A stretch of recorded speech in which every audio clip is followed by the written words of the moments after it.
Well, we're getting word now the UN chemical weapons team will wrap up its investigation in Syria tomorrow, a formal report on what they found or didn't find. Well, that could take some weeks. And maybe that's how long President Obama should wait before firing across the bow, as they say. Because remember the Cuban Missile Crisis? It's all based on proof. The proof then was in pretty clear black and white photos, and President Kennedy knew it, waiting until he had this visual confirmation for all to see, and then sharing it as evidence with the American people. Lisa Daftari says this president would be wise to do the same. Would it be that unequivocal, though? Would we be able to ascertain, here are, you know, at least with Kennedy, you saw the silos, you saw even tanks. Is it that black and white here? No, it appears that it's going to be quite difficult for this to be a slam dunk in terms of ascertaining the proof that's necessary. But, you know, logic dictates that chemical weapons were used, but that's neither here nor there. You know, President Obama had this red line. We felt that chemical weapons were used long ago, almost a year ago. This is the second time, or perhaps the third time. Some studies some of the investigation is showing. So, you know, what are we actually looking for? There's two ways of looking at the potential military strike on Syria. There's the political justification, and there's the humanitarian one. And if you follow the logistics or ask the right questions for either one of them, you really hit a dead end. You know, politically speaking, you know, are we really worried about the chemical weapons, or was this a slap on the wrist to Assad?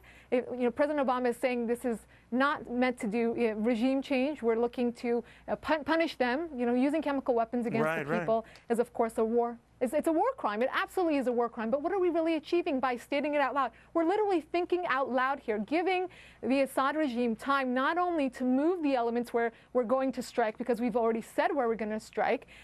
We are giving them time to plan and plot a very beefy retaliation. We're also basing our real anger on the fact that chemical weapons might have been used and killed some people, and not the 100,000 Syrians who were killed by other means, by bullets, by bombing campaigns. You know, so if that was the new litmus test by which we get involved, then but to any other dictator, how hypocritical is that? Well, that's a go-ahead to just shoot people rather than gas them, right? Well, but here's the point. If we don't go ahead with the military strikes, that's again another empty threat. We lose our legitimacy once again in this equation, only making things worse. And again, you know, well, maybe I'm going to give the benefit of the doubt, Lisa, but I'll give the benefit of the doubt that maybe they're not so sure. Is there any possibility they're not so sure, or they're backing away from this because it's looking bad? Both.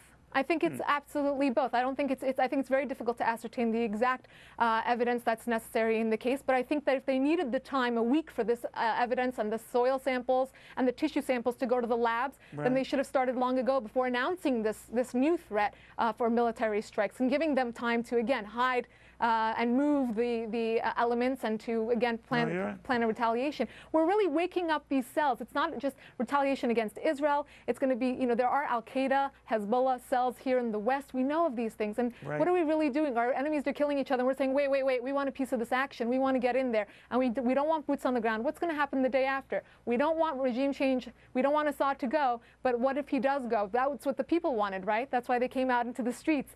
But what happens the day after? All I know is any initial shot out of the bow where we try to keep the regime in there, we don't take them down, is invariably we're back in there taking them down. But we'll see. Very good. Lisa, thank you. My pleasure.